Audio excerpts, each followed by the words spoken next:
Drug dealers with stethoscopes. That is what the U.S. attorney here in Middle Tennessee called the medical professionals charged in the largest opioid takedown.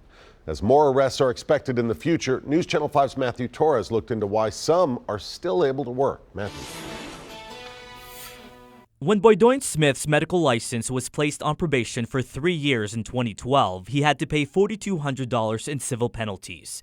He was accused of unprofessional and unethical conduct, illegally prescribing opioids. I don't think it was carelessness, no. I think in most cases, greed drove this. But when Smith's probation was lifted, federal officials say he began prescribing highly addictive drugs. The Carthage doctor was one of 9 defendants in Middle Tennessee, busted in the largest opioid takedown of medical professionals in U.S. history.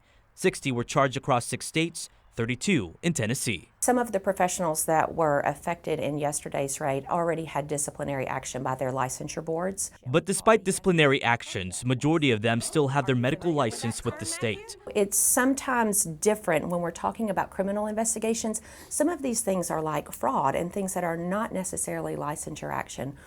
So the ones that already have disciplinary action were very appropriate. Some of the defendants, including Dr. Lawrence Valdez of Hendersonville and Dr. Timothy Abbott of Nashville, already gave up their DEA license and aren't able to prescribe narcotics. In some cases, providers are still able to work. But there is the question if enough is being done to keep them accountable for overprescribing. Our system as it relates to medical professionals, it relies in large part on trust. It's a very small number that betray that trust by literally prescribing death for their patients. I think the process works well. The Department of Health once noted operates separately from the state licensure board, which makes its own decision but helps when it can.